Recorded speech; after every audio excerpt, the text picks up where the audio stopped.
ศาสดาบอกผู้คนทั่วลาหันมาเข้าวัดฟังธรรมคลื่นเสียงนี้เป็นคลื่นธรรมะจากใจส่งถึงบ้านไกลบ้านไกลฟังได้สุขใจล้ำยามดึกดื่นค่ำคืนมีงานต้องทำเป็นคลื่นสารธรรมเน้นย้ำธรรมะเพื่อนใจเสียงคลื่นธรรมบอกหลักธรรมให้คลายความเหงาฟังเสียงธรรมะเบาเบาบอกเล่าถึงคนบ้านไกลสื่อธรรมะ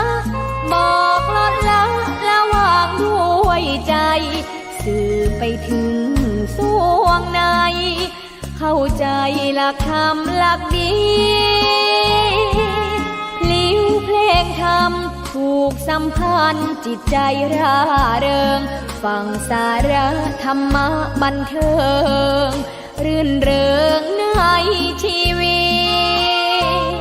ตยามวันว่างเดินทางไปเยี่ยมสถานีนัดพบกันน้องพี่วันนี้วันดีวันเสาร์สวดมนต์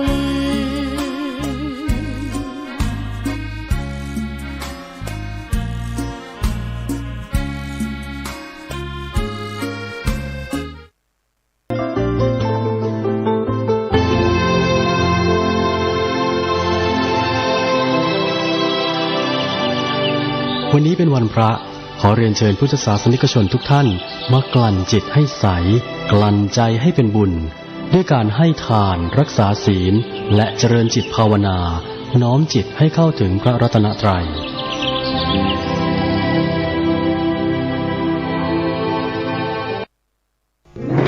เนื่องในโอกาสพระราชพิธีมหามงคลเฉลิมพระชนมพรรษา6 รอบ 28 กรกฎาคม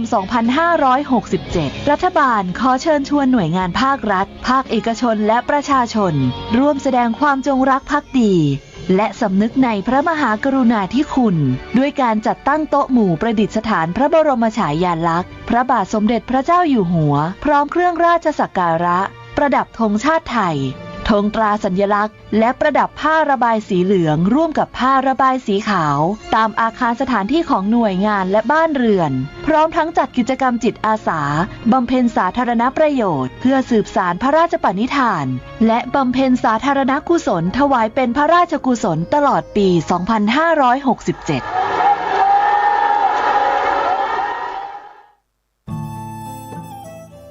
ท่านกำลังติดตามรับฟังสถานีวิทยุกระจายเสียงพระพุทธศาสนาแห่งชาติและสังคมคลื่นเพื่อการศึกษาพระพุทธศาสนาและวัฒนธรรมระบบ FM 104.5 เมกะเฮิรตซ์รายการต่อไปเป็นรายการเสียงธรรมจากสามเณรดำเนินรายการโดยสามเณรสมพงษ์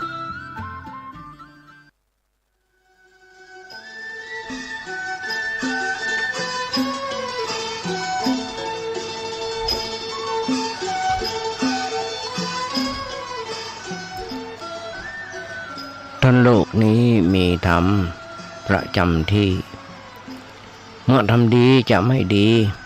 มีที่ไหนมีสุขบ้างทุกข์บ้างช่างปะไร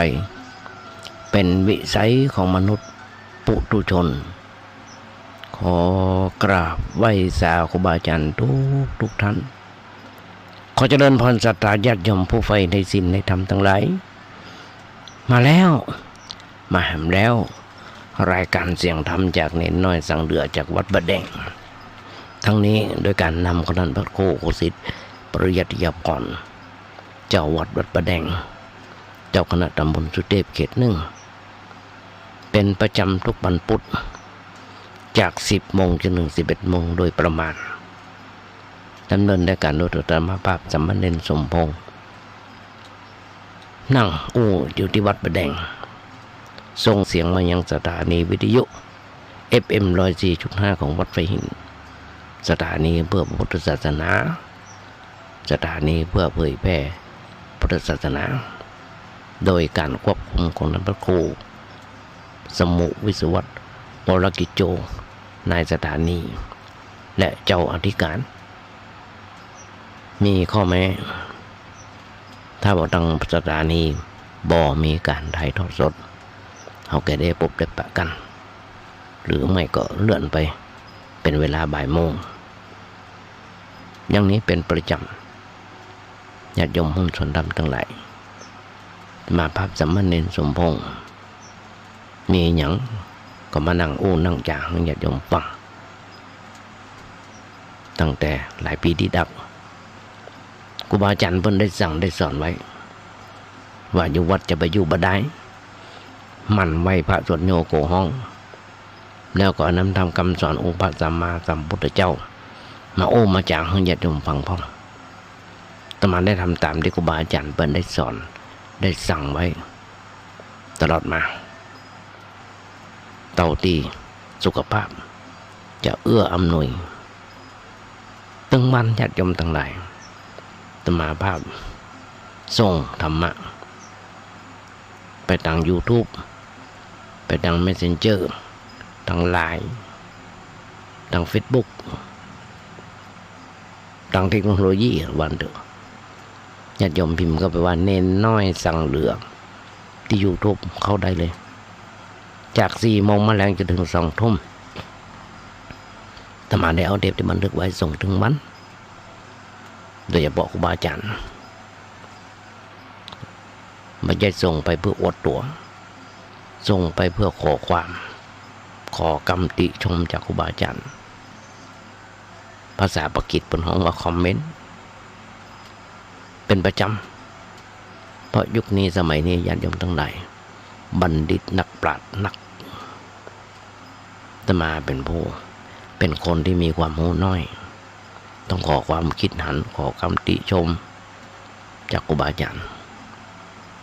เพราะฉะนั้นญาติโยมฟังแล้วหรือว่าครูบาอาจารย์ฟังแล้วถูกหรือผิดที่ไหนว่าเก่าติชมกันได้ตักเตือนกันได้จะน้อมยอมรับในคำติเตือนของครูบาอาจารย์และศรัทธาญาติโยมเพราะเพื่อยังญาติโยมทั้งหลายเพื่อเอามาปรับปรุงแก้ไขตัวเก่า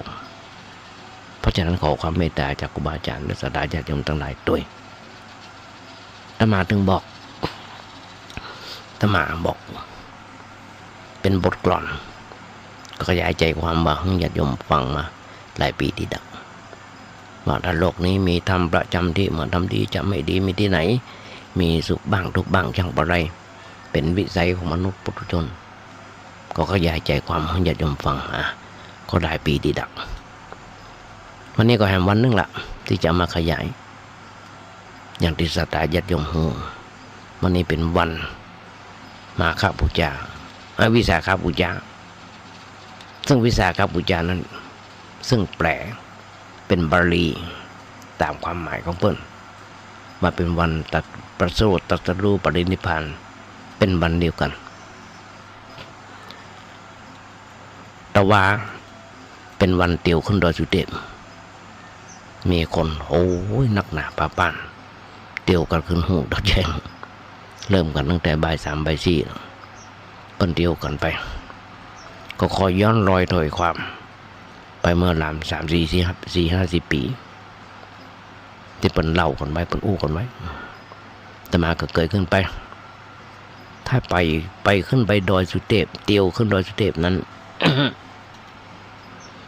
ไปแล้วไม่ได้เก็บดอกมณฑาลงมาตุยก็ยังว่าไปบ่ถึงเด้อสมัยนั้นนะมายุคนี้สมัยนี้ความหมายจริงๆแล้วนอนนุ่มกำลำไม้ห้องกันคนเฒ่าคนแก่เป็นห้องเราบ่หกจกลนนอนนุ่มกำลำไม้เตียวขึ้นดอยกันแจ้งมาเบิ่นโบราณเบิ่นแต่เบิ่นขึ้นไปหาบก้อยหัวขึ้นไปหาบดับเข้ากับปลาเข้าหอบปลากันขึ้นไปพอไปนึ่งเข้าแจ้งมาวิใส่บาตรใส่ปกเพราะว่าเป็นวันศีลวันพระ15 ค่ำเดือนเพ็ญ ตั้งเหนือเฮาบนห้องเดือน8เฮาจะเวยกว่ากรรมไทยเดือนไทยหน่อยเดือนไทยเป็นเดือน6ถ้าอดิกมาศเป็นเดือน8เดือน12ปีเดือนก็คือเดือน8 2 เดือนจะเลื่อนไปเป็นเดือนหน้าเดือนมิถุนายนแต่นี่เป็นเดือน8เดือนเดียวก็เลยไม่ได้เลื่อนมันจะเป็นต้องเลื่อนก็คือวันที่22วันนี้ทำไมตะก้อนเพิ่นเป็นอย่างอันเนาะอย่าจำตั้งไหนเพิ่นนุ่งเข้าเป่าไฟกันอยู่ที่ตามตินบันไดสุดโดยบรรลุกันไดสุดเดชพระประดาษโดยสุดเดชแจ้งมาก็ใส่บาตรใส่ปกทำบุญสุนทานบุญที่ส่วนกุศลให้เจ้ากรรมนายเวรยังต่างๆก็ว่ากันไปแต่ก็เตียวปิกลงมาเป็นแบบนั้นยุคนี้สมัยนี้มีของกินของบ้าซื้อขายกันตีนโดยสุดเดชมันนะตีนบันไดนาคมันนะหนักหนาบ้านญาติโยมเตียวก็ขึ้นไปแจ้งมาก่อนมาใส่บาตรใส่ปกกันได้อันนี้เป็นแบบนี้แล้วมาถึงกรรมวันตรัสรู้วันประสูติตรัสรู้ปรินิพพานเป็นวันเดียวกันเป็นวันเดียวกันพระเจ้าเปิ้นปรินิพพานวันนี้คำว่าปรินิพพานนั่นคือนิพพานนั้นคือบ่อปิกมาแล้วบ่อปิกมาเกิดผลแล้วแล้วตรัสรู้บ่าเกิดเป็นอย่างทั้งนั้นล่ะมาเกิดเป็นอย่างทั้งนั้นนิพพานไปแล้วนั่นคือเป็นแบบนั้นบางคนบางท่านก็บอกนิพพานแปลว่าเย็นก็ธรรมะก็แปลว่าเย็นญาติโยมทั้งหลายต้นบอกไว้สั่งไว้มาจนถึงยุคนี้สมัยนี้ครูบาอาจารย์เพิ่งก็สั่งก็สอนไว้แต่ดึกดำบรรพ์มาเพิ่งก็สั่งไว้มือหรือไม่องค์พระสัมมาสัมพุทธเจ้าเพิ่งก็สั่งสอนสั่งไว้มายุคเขากรรมว่าสืบพระศาสนามันเถอะกรรมว่าสืบหมายถึงสืบทอดสืบเชื้อสายสืบประเพณีอันยังก็ตามถ้ามันมีการสืบต่อมาสืบสารสิ่งนั้นต่อไปก็จะสาบสูญสิ่งสำคัญที่บุคคลจะต้องสืบสารอย่างเช่นสืบวงศ์ตระกูลปนหัวกุลทายาทสืบราชบัลลังก์ปนหัวราชทายาทนี่บอกโอ้ละเอามาสืบพระศาสนาเอาคำว่าสืบพระศาสนาอันเอาห้องว่าศาสนาทายาทองค์ประกอบของพระศาสนานั่นเป็นมีอยู่3-4-5 ข้อนั่นก็คือศาสนธรรมศาสนาบุคคลศาสนสถานศาสนาวัตถุศาสนาพิธีก็อย่างที่บอกเอาเตียวขึ้นดอยกันตั้งแต่ตะวันตอนแม่เจ้านี่ก็ยังกำลังเดินลงมาก็ยังมีอ่อนเปียแรงกันเหมือนโดนบุบสลับเนื้อสลับตัว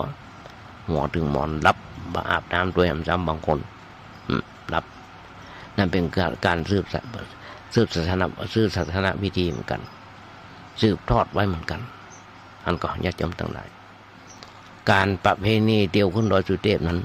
เขาจะเตียวขึ้นเดือน8กับเดือน9กูปีเท่าที่ผ่านมาแทบจะทุกปีเท่าที่ผ่านมาแต่มาเกิดมาใน60 กว่าปีก็หันขึ้นมา60 กว่าปีเมื่อคืนตะคืนนี่โตญาติโยมทั้งหลายเสียงรถเสียงรางขึ้นไปเอารถประเมินขึ้นแล้วแต่ว่าเสียงคนบัดเดี๋ยวนี้มันมีหลายอย่างที่อำนวยความสะดวกหมอนงานสันเล่ากีตาร์ขึ้นไปยังขึ้นไปกันต่างๆกินเหล้าเมายากันบ่ค่อยจะรุกจะต้องกันน่าเป็นห่วงบางทีบางอย่างเพราะฉะนั้นเขาจะสืบศาสนาบทสืบศาสนาสถานสืบศาสนาวิธีศาสนาบุคคลศาสนาธรรมต้องกึศเอาไปไหว้พระบรมสารีริกธาตุของพระสัมมาสัมพุทธเจ้าดันด้นกันไปบางคนมาจากต่างจังหวัดดันด้นกันไปเพราะฉะนั้นเนี่ยญาติโยมทั้งหลายลักษณ์สัญลักษณ์เป็นสัญลักษณ์ของพระศาสนาสัญลักษณ์ของพระศาสนา ญาติโยมทั้งหลายนี่เฮาหูเฮาหันได้หลายอันหลายอย่างเช่นพระปฏิมาหรือว่าพระพุทธรูปเนาะที่เป็นองค์เนี่ยในวิหารในที่ไหนก็มีพระสัตถูปเจดีย์หนึ่งเจดีย์หรือพระธาตุโดยสุเต็มนั่นก็อย่างหนึ่งนั่นก็อย่างหนึ่งต้นพระศรีมหาโพธิ์นั่นก็อย่างหนึ่งหันก็พระบรมสารีริกธาตุจตุราสีติสาธรรมขันธาอันนี้สำคัญญาติโยมทั้งหลายพระธรรมวินัย 84,000 พระธรรมขันธ์นี่คือแก่นแท้ของพระศาสนา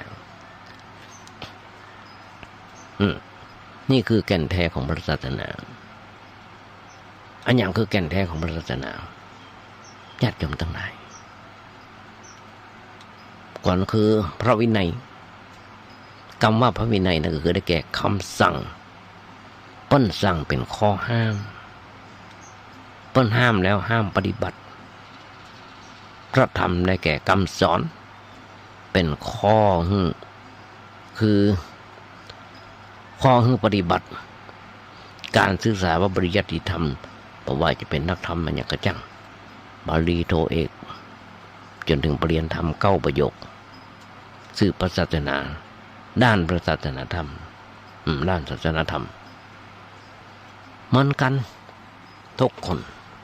พุทธบริษัททั้ง4ต้องมาเปล่าประกาศพระศาสนาหรือว่าเผยแผ่การแสดงธรรมทุกรูปแบบ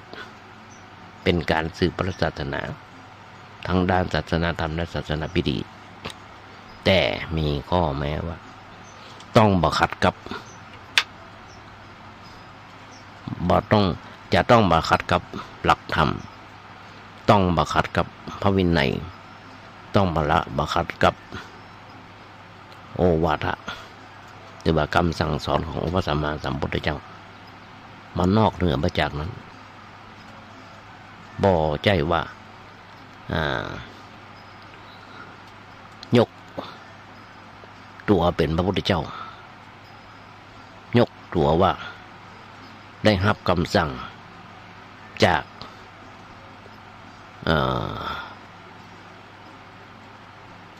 พระเจ้า5 พระองค์เพื่อมาสื่อสารเพื่อมารักษาโรคถ้ามาตึงบอกว่าตั้งแต่ต้นนะว่าพระพุทธเจ้าเฮานิพพานเพิ่นมาเปียกมาแล้วญาติโยมทั้งหลายตอนนี้กึ่งพุทธกาลยังต้องรอพระศรีอริยเมตไตรลงมาเกิดแต่ยังมาถึงเดือน5,000 ภาษาก่อนได้ 2,566 ละ 67 ละเรื่องหำกึ่งเพราะฉะนั้นทุกคนพุทธบริษัททั้ง4ต้องประกาศพระศาสนาเผยแผ่การแสดงธรรมทุกรูปแบบอย่างที่บอกญาติโยมทั้งหลายพุทธศาสนาเราเป็นศาสนาของโลกเป็นของโลกโดยแท้จริงเป็นของโลกโดยแท้จริงก็อย่างที่บอกญาติโยมก็ลองเกิดที่ไหนพ่องประเทศไทยของเรานับถือพุทธศาสนา 95% เป็นคนพุทธศาสนานอกนั้นเหลือ 5% นั้นศาสนาต่างๆที่มีอยู่ในประเทศไทยของเราห้ามอย่างการสร้างการซ่อมแซมโบสถ์วิหารเจดีย์กุฏิศาลาอันนี้ก็เป็นการสืบศาสนาสืบศาสนาด้านศาสนาธรรมญาติโยมลองคิดโดยประมาณสักน้อยนึงอย่างเช่นภาษาบาลีเพิ่นบอกว่านิมิตตังสาธุรูปนังกตัญญูกตเวทิตาเป็นเครื่องหมายของคนดีอย่างเมื่อกี้วันที่25 26ทางวัดประแดงของเขาดูที่ท่านพระครูโคสิตปริยัติยาภรณ์ ก็ลำลึกนึกถึงคุณของครูบาอาจารย์โดยเฉพาะบุญคุณของพระเจ้าติโลกราชก็เลยมีการทำบุญสุนทานพอเรานึกถึงบุญคุณของพระเจ้าติโลกราช2 วันด้วยกันวันที่25เป็นวันทักษิณาวันที่26นั้นเป็นวันทำบุญสุนทานอย่างญาติโยมได้หันใน Facebook ตมาภาพ Facebook ของท่านพระครูเจ้าวาดหรือ Facebook ของวัดประแดกหรือว่าตมาส่งไปให้ตามในไลน์ใน Messenger อย่างต่างๆจะหันได้เพราะฉะนั้นญาติโยมทั้งหลายเป็นการวันกตัญญูรู้คุณมันกันวันนี้แล้วแต่ว่านี่เป็นวันอย่างที่เฮาฮู้ว่าขึ้นดอยสุเทพกันทั่วประเทศบางที่บางแห่งบางอำเภอบางจังหวัดงดเหล้าเหมือนกับงดเหล้าเข้าพรรษางดสิ่งเสพติดอย่างต่างๆงดในอบายมุขต่างๆตั้งแต่ตะว่าและวันนี้เผื่อบางคนต่อไปเพื่ออย่าง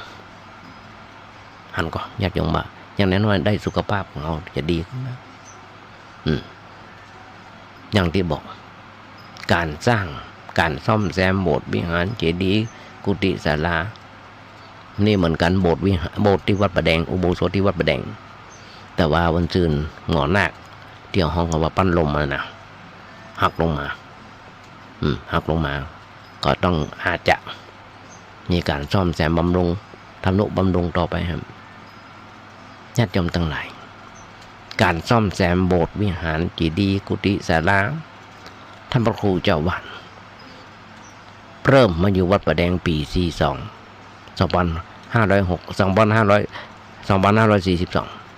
จนถึงวันนี้ได้เป็นเวลา24 ปีก็ได้ก่อร่างห้างแปลงซ่อมแซมทนุบำรุงวัดประแดงหลายอันหลายอย่างจากหน้ามือเป็นหลังมือญาติโยมก็จะหันได้เพราะว่าบันไดนาคศาลาอย่างต่างๆก็จะหันได้กุฏิวิหารมีการบุกทำนุบำรุงอันนี้ไม่ใช่เพื่ออย่างไม่ใช่เพื่อเจ้าอาวาสไม่ใช่เพื่อญาติโยมเพื่อพุทธศาสนาท่านพระครูเจ้าวาดแนะนำเป็นผู้นำเป็นผู้เชื้อเจือนบอกกล่าวญาติโยมมาทำบุญสุนทานสร้างกุฏิวิหารให้เมื่อกี้วันก็จะก่อร่างข้างไปศาลาอนุสรณ์หรือว่าพิพิธภัณฑ์ของพระเจ้าติโลกราชที่ได้วางศิลาฤกษ์ไว้หลายปีแล้วกำลังจะเริ่มก่อสร้างแล้วอันนี้ทำลายทำอย่างหนึ่งเพราะฉะนั้นเป็นการสืบดอกนี่ก็สืบได้ทำอย่างหนึ่งแล้วทำอย่างตะวาก็วันนี้มีพิธีกรรมหลายคนการจัดมีพิธีกรรมนำคนเข้าสู่ศาสนาเช่น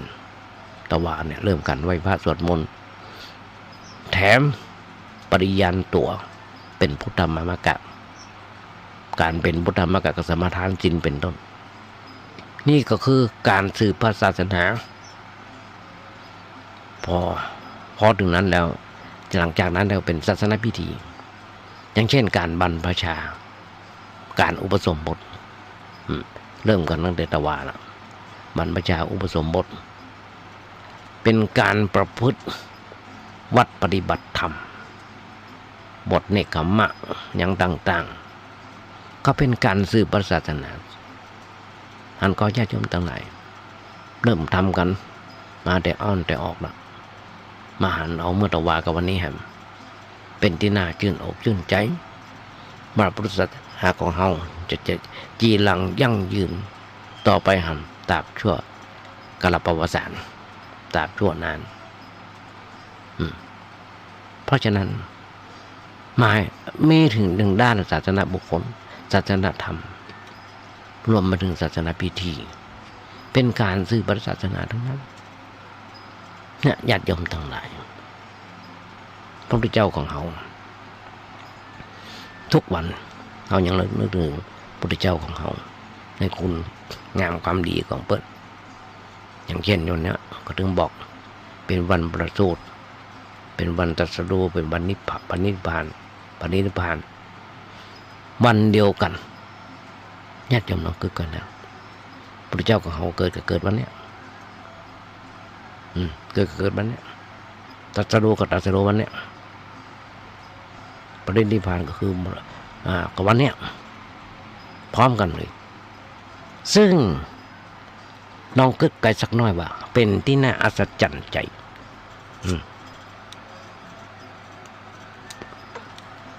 เป็นที่น่าอัศจรรย์ใจบ่น้อยที่วันเดียวกันคนเดียวเนี่ยมาถึงมาครบวันเวียนวันจบครบรอบหลังจากวันนี้ต่อไปก็จะเป็นวันอาสาฬหบูชาหรือวันเข้าพรรษาโป้นก่อนหรอทุกคนทุกเมื่อเชื่อวันต่างคนก็ต่างทำกรรมดีกันก็อย่างที่บอกคิดดีทำดีคิดดีทำดีเพื่ออย่างเพื่อปัญหาชีวิตของคนเฮาจะมาได้ปิกมาเฮาปัญหาชีวิตของคนเฮาต้องคิดดีและทำดีบ่คิดชั่วทำชั่วหันอยู่ญาติโยมทั้งหลายคนที่คิดชั่วทำชั่วอย่างเสพยาบ้ายาม้ายาอย่างต่างๆเสพยาเสพติดอย่างต่างๆฆ่าพ่อฆ่าแม่ฆ่าสามีฆ่าภรรยาฆ่าลูกฆ่าเต้าแม้กระทั่งลูกเจ้าก็ฆ่าหันอยู่ทุกเมื่อเช้าวันญาติโยมลองพอข่าวดูแต่ละวันข่าวมีข่าวจะมีข่าวฆ่ากันตายด้วยยาเสพติดมาต่ำกว่า10 ข่าวมาต่ำกว่า10 ข่าวเพราะฉะนั้นเนี่ยน่าเป็นห่วงอาตมาถึงบอกมันเป็นปัญหาชีวิตของสัตว์โลกกรรมมุนาวัตติโลโกสัตว์โลกย่อมเป็นไปตามกรรมสัตว์โลกมีทุกข์นักญาติโยมน้องพ่อในครั้งหนึ่งในตอนหนึ่งของพระมหากรุณาสมาธิปัญญาสมาธิญาณของพระพุทธเจ้าตรวจพอรู้โลกตอนนั้นก่อนที่พระพุทธเจ้าจะออกบิณฑบาตในยามพระเจ้านี่อยู่ในทุกขนิกายอยู่ว่าในบทของธรรมสูตรบอกว่าโลกสันนิวาสทุกชาติคือความเกิดติดตัวมาถูกชลารัดดึงถูกปยาธิครอบงำถูกบรณะห้ามหันตกอยู่ในกองทุกข์ถูกตัณหาชุดไปห้อมล้อมด้วยกำแพงคือชะดาถูกบ่วงแห่งตัณหาคล้องไว้โลกพร่องอยู่เป็นประจำบ่ฮู้จักอิ่มเป็นธาตุแห่งตัณหาอัตถกถาอุปสวาสาสูตรญาติโยมต้องไหนก่อนที่อาตมาจะมานั่งญาติโยมอาตมาได้เปิดเทปของท่านพระครูปัญญาสังฆการปนในถึงถ้าจำมาผิดตอนที่พระพุทธเจ้าของได้ตรัสรู้พระพุทธเจ้าของประสูติตอนนั้นพระเจ้าถ้าจำมาผิดเป็นพระเจ้าสุโธทนะได้มีโลกเกิดขึ้นมาเป็นพระพุทธเจ้าของเขาแล้วมีพราหมณ์มาทำนายไว้3-4 คนทุกคนว่าจะต้องเป็นศาสดาของโลกได้เป็นผู้นำของบ้านของประเทศของบ้านของเมืองของประเทศของโลกให้อย่างต่างๆถ้าบวชจะเป็นศาสดาของโลกถ้าไม่ได้บวชจะเป็นพระเจ้าแผ่นดินองค์ที่ 1ของโลกอย่างต่างๆอย่างเป็นที่ 1ในโลกหมดมีพราหมณ์อยู่คนหนึ่งที่ยกนิ้วอันเดียวมันจะต้องเป็นศาสดาของโลกในกรรมทำนายของพราหมณ์พระเจ้าสุโธทนะก็ถามพราหมณ์คนนี้ว่าเนี่ยอย่างไรตั้งเหตุนั้นจะเกิดเมื่อไหร่ เหตุนั้นจะเกิดเมื่อจะหันเหตุนั้นจะออกเพื่อจะออกไปบวชนั่นก็คือจะหันจากคนแก่เกิดแก่เจ็บตาย3 จำพวก 4 จำพวกนะถ้าหันเมื่อใดนั่นคือจะต้องเกิดศาสดาของโลกแล้วเพื่อจะหนีไปบวชในที่สุดพระเจ้าสุโธทนะก็สั่งห้ามเอาสิ่งหมดนี้เพื่อเปิ้นได้หันแม้กระทั่งเวียงวังอย่างต่างๆสร้างไว้2-3 ฤดูที่อู้กันที่ห้องจำกันได้สร้างไว้ปลนเปลือเปิ้นบางคนได้มึนหูมึนตาจนเบื่อแล้วก็เดินอยากจะแอวอยากจะทอดพระเนตรปิ้นขี้หานานขึ้นวางกำแพงวางไว้ไปปะคนแก่คนเจ็บคนตายอย่างต่างๆหันในที่สุดก็มาปรงอย่างสังเวชมาปรงสังเวชจะมาฟังไว้ฟังแล้วก็เอามาอุ้งญาติโยมฟังกระทั่งที่บอกกึดอย่างไรก็อุ้งญาติโยมเปิ้นมากึดได้ว่าเหมือนกัน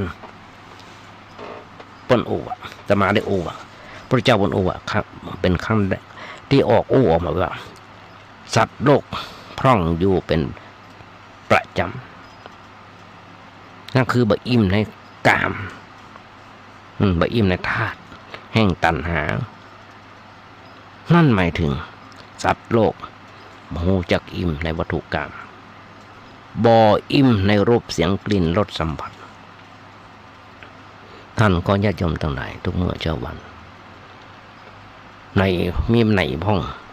ที่อิ่มในเรื่องของตัณหาในรูปรสกลิ่นเสียงสัมผัสมีไหนบ้างหูจักอิ่มหูจักปอกันวุ่นวายกันเมื่อเช้าวันบอกว่าจะเป็นทุกกลมทุกกลองทุกกลมกลองมีแต่ชิงอำนาจบาดใหญ่กันข่มเหงเอารัดเอาเปรียบมือไข่ยาวสาวได้สาวเอากินเงินบาทคาดสินบนหันได้ก็อยู่ทุกเมื่อเช้าวันหันได้ก็อยู่ทุกเมื่อเช้าวันทุกกลมทุกกล่องอย่างที่จะมาอุเพราะฉะนั้นคนเฮาเช่นสัมผัสทางตาทุกคนอยากอย่างไรปรารถนาหันแต่อยากจะหันแต่สิ่งใหม่ๆงาม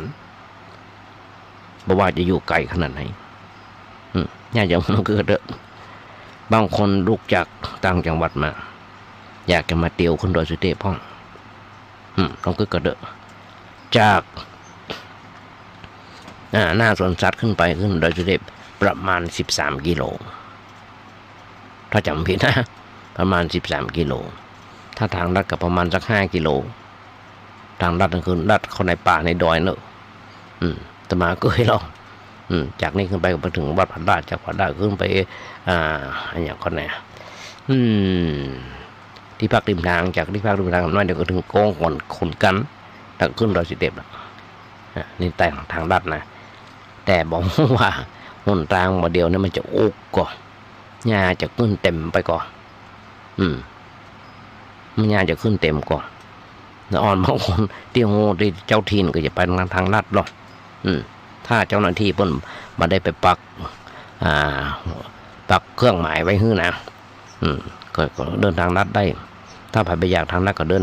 ตามถนนได้เพราะฉะนั้นเนี่ยอันนี้อย่างหนึ่งในวัตถุในเรื่องของสายตาทางตาอย่างที่บอกบางคนอยู่ต่างประเทศเขาก็อยู่บ้านเขาก็อยากไปรู้เรื่องของต่างประเทศอย่างอาหารการกินก็เหมือนกันอยากจะไปกินไปชิมนิ่มลองดูปูนอย่างกันน่ะกิมจิอย่างนั้นเอาไปซูชิอย่างไปญี่ปุ่นเกาหลีอยากจะไปกินของแท้ๆที่เพิ่นปุ่น อย่างบ้านเขาก็ลู่ ลาบควายนี่อู้กันง่ายๆอาหารพื้นเมืองของเขาลาบลู่เล่าลาบลู่ซาบะเขือกันซาบะแตงซาบะปักยอดบะขามกันอยากจะไปชิมดิ้มลองบ่โบนอยู่ในป่าในห้วยในดอยก็ดันด้นกันไปถึงจะอยู่ซอกใดมุมไหนก็จังปากันไปอันนี้เป็นเฮาว่าชิมทางกายเมื่อสัมผัสสิ่งใดแล้วเกิดติดใจก็อยากสัมผัสญาติโยมทั้งหลายพระพุทธเจ้าเป็นโอ้ไว้ว่าโรคประจำตัวกรรมฝีกรรมฝี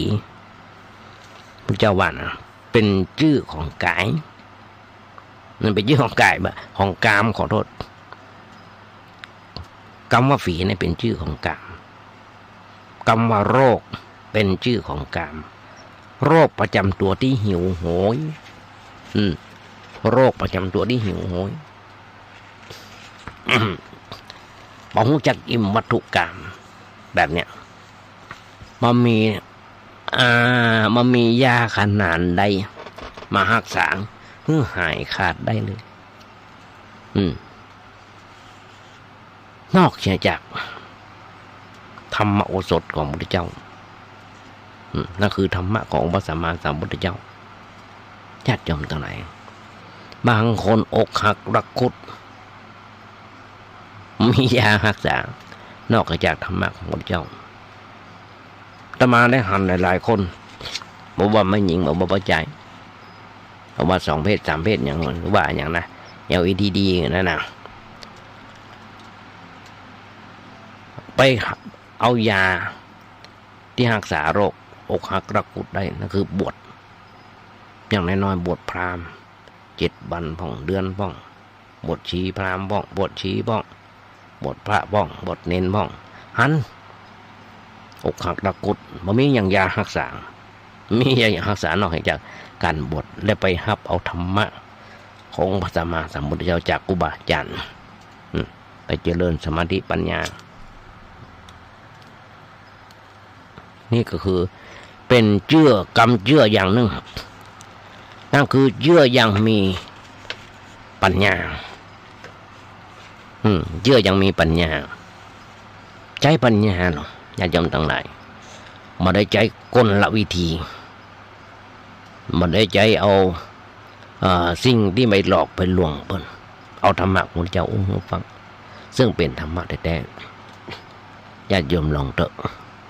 ไผ่อกหักละคุดไปเถอะส่วนพุทธธรรมวัดอุโมงค์ก็ดีวัดตะโพถลามลำเปิงก็ดีเป็นวัดศูนย์ฝึกและสอนในการปฏิบัติสมาธิปัญญาอย่างต่างๆเพราะฉะนั้นมีครูบาอาจารย์นักที่เพิ่นสอนญาติโยมทั้งหลายกรรมว่าวัตถุกรรมแบบนี้แหละก็ถึงบอกว่ามียาขนาดไหนที่หายขาดได้เลยนอกจากธรรมะของพระเจ้าจะมายกตัวอย่างของญาติโยมฟังแหมครั้งหนึ่งแหมเตื้อหนึ่ง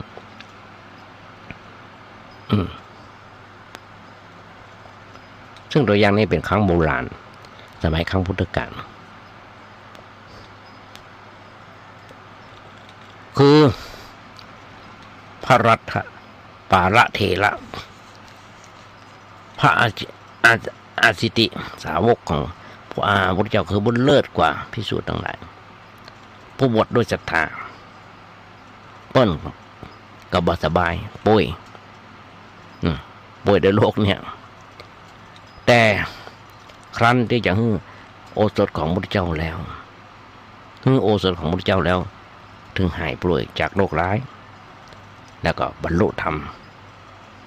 อุทานว่าการอิ่มด้วยกามย่อมมามีในโรคเมื่อโรคพ่องหรือว่าขาดอยู่เป็นประจำทุกชีวิตต้องตุกจากการแสวงหาญาติโยมตมาถึงบอกตุกบ่มีกินไม่มีไผตามไฟส่องท้อง ตุกบ่ได้นุ่งบ่ได้ย่องพี่น้องดูแควนญาติโยมลองคิดก่อนนะทุกเมื่อเช้าวันเขาจะหันได้หมวกกันน็อกที่มาทวงหนี้100 นั่นนะดอกลอยนะที่เป็นข่าวเนี่ยนะหันกันอยู่ทุกเมื่อเช้าวันนี่นแหละเพราะไปกู้หนี้ยืมสินเพิ่นมาหันก่อนอย่ายมทั้งหลายเป็นข่าวจนดีหัวซุกหัวซนอยู่บ่ได้อย่างที่แต่ว่าวันซื่นจะมาได้หาข่าว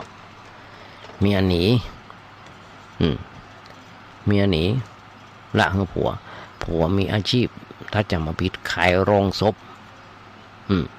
กว่าจะกู้หนี้ยืมสินกว่าจะใจหนี้ใจสินเปิ้นอยู่บ่มีบ่กินก็จะปิกมาได้บอกวันหลาบมาเอาแหมซ้ำก็พอไปลงในอบายามุกต่างๆไปกู้หนี้ยืมสินเปิ้นมาเอาไปเล่นการพนันก็มันบ่ถูกบ่ต้องแล้วถ้าตัวเก่าตัดสินใจที่บดีไปแล้วลูกเหรอสามีเนาะภรรยาเนาะจะอย่างไรนะแล้วพ่อแม่เขาเนาะตึงบอกญาติโยมทั้งหลายโลกเขามันขาดเป็นประจำทุกชีวิตต้องตุกต่ออันตั้งอยู่ตุกต่ออันดับไปทุกบทสวดมนต์ก็ดีบทสวดมนต์เรืออย่างต่างๆจะขึ้นด้วยตุกอย่างทุกขปัตตาอันก่อนหันได้หลายอย่างเพราะฉะนั้นถึงจะได้มาสักนักขนาดไหนก็จังบางคนแบบยังแบบเมื่อชีวิตโคจรมาถึงเตียงนอนสุดท้ายต่างกับปากันละทิ้งทุกอย่างไปแม้แต่ร่างกายที่ก็ถูกทอดทิ้งไว้ในกองไฟเปิ้นจากออกไปทั้งที่กำลังหิวอยู่ก็ความหิวนั่นแหละยังติดโดยทุกภพทุกชาติอันนี้คือปัญหาชีวิตของสัตว์โลกซึ่งเป็นปัญหาทั้งชาตินี้และชาติต่อไปอย่างบ่มีสิ้นสุดแม้ปัญหาที่ยิ่งใหญ่ก็บ่มีไผฮู้ว่ามาจากเหตุอันหยังญาติโยมทั้งหลายจนพระพุทธเจ้าของเราตรัสรู้คนได้ฟังคำสอนถึงหูความจริงของชีวิตป้นโอ้อันหยังรับฟังอันหยังป้นถึงบอกชีวิตคือตัวทุกข์โดยศักยภาพโดยสักกายทิฏฐิที่มีอยู่ประจำในปุถุชนทั่วไปทำให้หันวิปลาสไปว่าชีวิตนี้เป็นเฮาเป็นตัวของเฮาฮักตัวของเฮาเองเมื่อโอ้ถึงทุกโทษภัยของชีวิตซึ่งคิดว่าเป็นสิ่งมาจากภายนอกมาจากผู้อื่นแท้จริงชีวิตนี้คือแหละตัวทุกข์ญาติโยมทั้งหลายอาตมาจะบอกอู้ในเรื่องของโดยสมมุติจักเดียวจะขอย้อนรอยถอยคำที่อู้เคยฟังเป็นประจำ เป็นประจำคนเฮาญาติโยมทั้งหลายมาจนถึงยุคนี้มาจนถึงยุคนี้สมัยนี้พระพุทธเจ้าเปิ้นมาได้สอนให้เฮาหนีโลกบางคนหนีโลกว่ะนั่นคือฆ่าตัวตายโดดน้ำตายอย่างต่างๆเขาจะหันได้พระพุทธเจ้าไม่ได้สอนเขาหนีโลก บอกหนีปัญหาบอกหนีทุกข์และบอกเคยถอนบอกเคยสอนถอนว่าบอกเคยสอนทิ้งโลกแต่พระเจ้าเขาสอนกำหนดพอโลกตามความเป็นจริงแล้วกล้าเผชิญหน้ากับความทุกข์ที่เกิดขึ้นอย่างซื่อไปซื่อมาหรือว่าตรงไปตรงมา กำหนดทุกข์ งูเต่าตันตกที่เกิดขึ้นเฉพาะหน้าอย่าไปกำหนดกึดถึงเรื่องได้หรือว่าเสียที่มีผลเป็นทรัพย์หรือว่ายศตำแหน่งหรือว่าชื่อเสียงเพราะสิ่งเหล่านี้มีแต่จะเพิ่มทุกข์เพิ่มโทษขึ้นคนเฮาส่วนมากมันติดข้องอยู่ในโลกธรรมเวลามีทรัพย์มียศมีสุขมีคนเยินยอแต่บางคนหลงมันแต่หลงดีใจจนลืมตัวแต่เมื่อเวลามันเสื่อมทรัพย์เสื่อมยศเสื่อมสุขเสื่อมคนเดี๋ยวพ่อก็ทุกข์ใจบางคนทุกข์ใจหน้าดำคำเครียดหน้าหม่นหน้ามองมีแต่เรื่องได้กับเสียทั้งนั้นจิตใจก็เลยต้องเน็ดเหนื่อยไปตามแบบฟูแฟบบางคนไม่มีเวลาได้หยุดพักผ่อนเลยเนี่ยเฮาบ่สามารถอยู่เหนือสิ่งทั้งสองนี้ได้เลยโดยเฉพาะถ้าคนนั้นบ่ฝึกคิดทำไมญาติโยมปัญหากับความทุกข์มันคือคนละส่วนกันปัญหาก็ส่วนปัญหาความทุกข์ก็คือความทุกข์ต้องคิดไว้เสมอว่าปัญหากับอันยิ่งใหญ่ในชีวิตของเขาคือความทุกข์ความกลัดกลุ้มจะอยู่ในใจส่วนปัญหาธุรกิจการงานครอบครัวยศตำแหน่งการเห็นหรือว่าสิ่งต่างๆนั่นมันเป็นปัญหานอกตัวเราคือเห็นว่ามันเป็นเรื่องร้องหรือว่าเล็กๆน้อยๆเราต้องแยกออกพอหันเมื่อการงานหรือว่าครอบครัวมีปัญหาเกิดปัญหาขึ้นก็ต้องแก้ไขที่การงานหรือว่าครอบครัวเมื่อจิตใจเกิดความทุกข์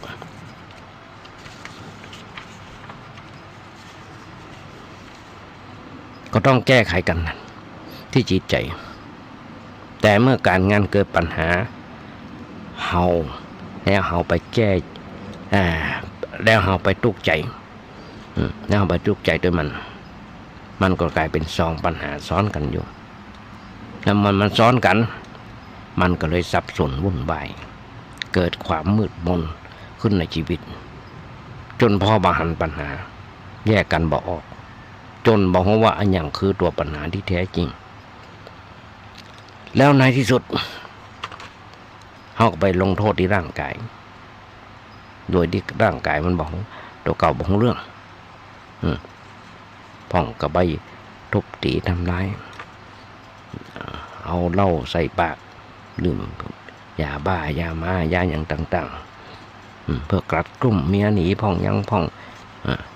ไปกินยาบ้ายาอย่างต่างๆเพื่อมันหายกลุ่มอย่างต่าง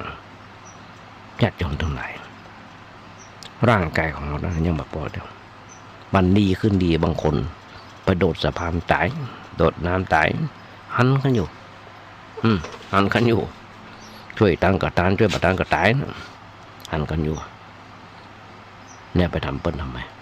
ร่างกายมันบอกมันมาเกี่ยวมันไม่สวยบางทีต้องกึดกันสักน้อยต้องกึดกันสักน้อยก่อนที่จะทิ้งครอบครัวธุรกิจการงานต่างๆเกิดล้มละลายหรือว่าสิ่งอื่นๆเกิดการล้มเหลวยิ่งตอนเนี้ยญาติโยมทั้งหลายเขาอยากหมักแปลงค่าแรงก็ถูกคนตกงานโรงงานปิดหลายๆโรงงานเลยตอนนี้บางคนมีหนี้สินร่วมทนพ้นตัวต้องชดใช้เลยตกใจกึดหนักกึดจนเครียดจนอยากจะฆ่าตัวตายแล้วหาทางออกให้กับชีวิตเพราะปัญหาเกิดขึ้นมันเลวร้ายเกินกว่าที่จะรับได้การหาทางออกให้กับชีวิตโดยการฆ่าตัวตายนั้นเป็นวิธีการที่แย่ยังง่ายเกินไปง่ายแค่จนที่มนุษย์ที่ใจสูงอย่างเฮาทั้งนั้น ป้อนต้องบอกมนุษย์ผู้ใจเป็นมนุษย์ผู้ประเสริฐมนุษย์ผู้ใจสูงคำว่ามนุษย์บางคนจะกระทำบางคนจะหาทางเอาให้กับชีวิตอย่างนี้เด็ดขาดญาติโยมทั้งหลายสัตว์เดรัจฉานแต่ละตัวบ่เคยคิดจะฆ่าตัวตายเป็นทุกข์หรือเขาเป็นทุกข์หรือเขาเพราะอย่างเพราะการฆ่าตัวตายมันยังไม่ใช่ตัวตัดสินปัญหาเด้อหรือว่ายุติปัญหาเด้อแต่กลับจะเพิ่มจะเป็นตัวเพิ่มปัญหาโดยซ้ำไปและลองคิดทบทวนพอดีๆเมื่อเขาตายไปแล้วภาระหน้าที่ต่างๆจะตกอยู่ที่ไผพ่อตายไปยังเหลือแม่เหลือลูกๆครับเหลือภรรยาและลูกๆครับเขาจำเป็นตัวหลักญาติโยมทั้งหลายแต่มาพ่อข่าวแต่ละข่าวที่ถูกฆาตกรรมกว่าดีถูกยิงตายถูกอย่างต่างๆที่ตายไปนั่นนะเป็นเสาหลักของครอบครัวด้วยครับมันไม่ยิงเพราะว่าปัจจัยเพราะว่าละเอกละอ่อนบางครอบครัวมีละอ่อนอยู่คนเดียวเป็นปัจจัยเป็นเสาหลักหวังเพิ่งเบิ้ลยันจบมาตายให้ก่อนมาโดนฆ่าตายอย่างตายให้ก่อนเป็นเสาหลักของเบิ้ลเพราะมีลูกคนเดียวเนาะเพราะฉะนั้นญาติโยมทั้งหลายภาระหน้าที่ต่างๆจะตกอยู่ที่ไผล่ะต้องทำแบบนั้นและเมื่อต้องตกเป็นของพ่อของแม่หรือว่าลูกเมียหรือว่าญาติพี่น้องแล้วเขายังจะกล้าหันแก่ตัวเปิ้นบอกว่าตัดช่องน้อยแต่พอเฉพาะตัวทำกับหมู่เขาเหล่านั้นได้กะทำกับเปิ้นลงคอกับแต่เมื่อผู้ที่ต้องรับภาระอันหนักคือพ่อแม่ผู้บังเกิดเกล้าหรือลูกเมียสามีที่เป็นสุดที่รักของเขาเองเขาจะกล้าทำกับไหนที่ก่อนย้อนรอยถอยความนึกถึงอดีตที่เขาเคยนึกว่าหักพ่อหักแม่นักกว่าไผ่ในโลกนี้แล้วจู่ๆจะมาทิ้งภาระไว้ให้เปิ้นตกใจหนักใจกันซึ่งเปิ้นถึงสองต่างก็เท่าชะแลแก่ชราเหมือนกับไม้ใกล้ฝั่งนับวันจะยิ่งร่วงโรยมาต่างอย่างกับไม้ใกล้ฝั่งอย่างที่บอกเปิ้นหวังเนาะพ่อแม่เขานะหรือว่าลูกเต้านะเปิ้นคอยหวังเนาะหวังจะฝากผีฝากไข่หวังที่จะช่วยให้เฮานะปิดตาเปิ้นยามสิ้นบุญไหนที่เคยบอกที่เคยอู้นักอู้หนาก่อนหลับก่อนนอนบอกว่าหักเธอคนนี้มากยิ่งกว่าปลาหักน้ำหักลูกคนนี้มักที่สุดได้จะคอยอยู่ร่วมหัวจมท้ายกันไปตราบเท่าที่ความตายจะมาพรากไปกับจะมาพรากไปเองมีสุขเขาจะร่วมเสพมีสุขมียามมีทุกข์เขาจะร่วมด้วยกันแก้ไขคอยเป็นกำลังใจให้กันต่อสู้ฟันฝ่าปัญหาต่างๆที่เกิดขึ้นนั่นไหนที่เคยบอกว่าหักโลกจนหมดชีวิตอยากจะหันโลกใหญ่หน้ากาบานใหญ่หน้ากาบานไปด้วยความอบอุ่นที่ได้ครับญาติโยมทั้งหลายอาตมาก็ถึงบอกตะกี้แล้วนะว่าตั้งแต่ต้นรายการนะว่าวันนี้เป็นวันวิสาขะซึ่งเป็นวันประสูตินั่นคือเกิดตรัสรู้ปณินิพพานเป็นวันเดียวกันเพราะฉะนั้นอาตมาก็เลยเอาเนี่ยมาฝากญาติโยมฟังในเรื่องของปัญหากับชีวิตต่างๆทุกคนอาตมาฝากไหมเขาต้องเปิดใจให้กว้างอย่างน้อยๆเพื่อเรียนรู้เรื่องของอนิจจังทุกขังอนัตตานั่นคือเปิดใจให้กว้างเรียนรู้เรื่องของอนิจจังเขาลองเปิดใจให้มันกว้างออกไปเพื่อเรียนรู้และยอมรับในทุกสิ่งที่เกิดขึ้นว่าสิ่งตึงหมดตึงมันสามารถพลิกผันเกิดขึ้นได้ตามเหตุผลของมันเองเช่นเรื่องธุรกิจการงานล้มละลายหรือว่าเรื่องอื่นๆเกิดการล้มเหลวและ และมันอาจจะเกิดขึ้นได้ทุกๆคนเพราะสิ่งต่างๆล้วนแต่ห้อยไว้กับความมันแน่นอนหรือบัดเรื่องแท้แน่นอนอะไรอย่างบางทีมันก็เจริญขึ้นบางทีมันก็ถอยลงเสื่อมลงมันเป็นของมันอยู่แล้วเพราะมันเป็นของที่มีอยู่คู่กับโลกมาเมินแล้ว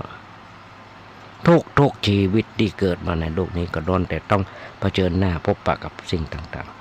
ๆแม้ว่าอาจจะมีลักษณะที่แตกต่างกันไปพร้อมกันครับและเรื่องธุรกิจก็ดีหรือว่ายศตำแหน่งเจริญขึ้นหรือว่าเสื่อมลงก็ไม่ได้เกิดขึ้นจากอำนาจของเทวดาหรือฟ้าดินที่ไหนมันเป็นกฎธรรมดาที่มีอยู่ในโลกนี้เพราะฉะนั้น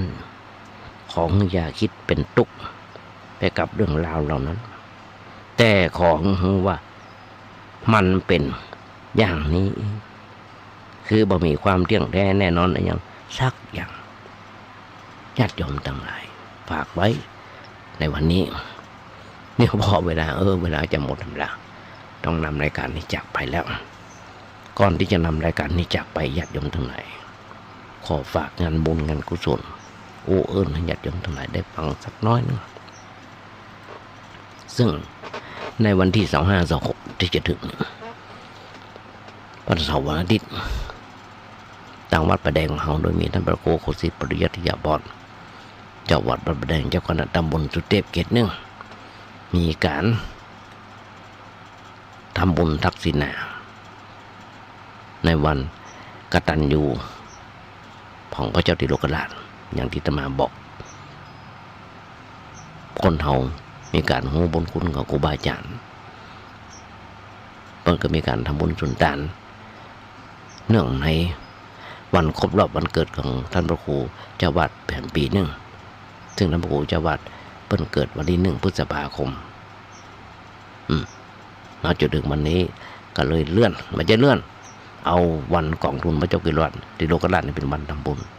กองทุนพระเจ้ากิโลกองทุนจะมีการงานหลายๆอย่างมีการไหว้ครูบาอาจารย์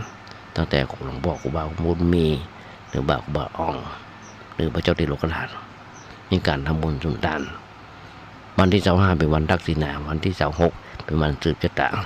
เป็นวันเจริญพุทธมนต์เพราะฉะนั้นขอเจริญพรญาติโยมทั้งหลายน้อมเรียนเชิญศรัทธาญาติโยมทั้งหลายร่วมทำบุญสุนทานด้วยกันญาติโยมโทรศัพท์ไปถามท่านครูจังหวัดได้เบอร์มีว่า0818815690081881881560ฝากไปกับศรัทธาญาติโยมทั้งหลายด้วยท้ายรายการวันนี้ญาติโยมทั้งหลายขอกราบขอบพระคุณและน้ำใจของท่านพระครูสมุวิศวัตรวรกิจโจในสถานีผู้เมตตาก็ตัวได้น้อยตัวนี้เมื่อกี้วันที่ผ่านมาตัวรีโมทมาซ่อมคอมอย่างต้องเมตตาท่านพระครูเจ้าวาดท่านพระครูสมุวิศวัตรวรกิจโจกราบขอบพระคุณที่เมตตาเอื้อเฟื้อให้เน้นน้อยตัวนี้ได้มีโอกาสฝึกโอกาสหัดด้วยเอาได้จะยมตั้งหลายวันนี้อาจจะเป็นวันครบรอบวันเกิดของใครคนใดคนหนึ่งมาพระขออำนวยพรจะได้ยมแต่ขอมีความสุขมีความเจริญคิดถึงหนึ่งถึงได้ส่งความมุ่งมั่นปรารถนาขอให้ญาติโยมอย่าเจ็บอย่าไข้กันเลยขอเจริญพร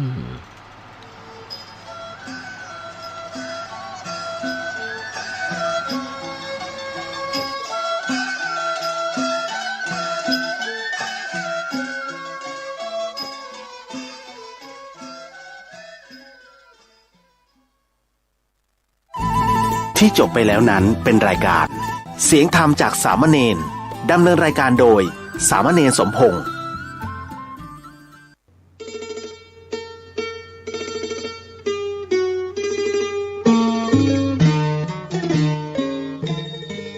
วันกตัญญูวัดป่าแดงมหาวิหารตำบลสุเทพอำเภอเมืองจังหวัดเชียงใหม่ประจำปีพุทธศักราช 2567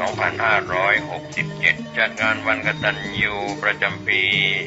2567 เพื่อถวายเป็นพระราชกุศลแด่บุรพกษัตริย์มีพระเจ้าสามฝั่งแกนพระเจ้าธิโรกราชพระเมืองแก้วบุรพาจารย์อดีตเจ้าอาวาสมีพระญาณคัมภีร์พระมหาสวามีโพธิญาณพระมหาเมธังกร ครูบาศรีเว วิชัยพระอธิการอินแก้ว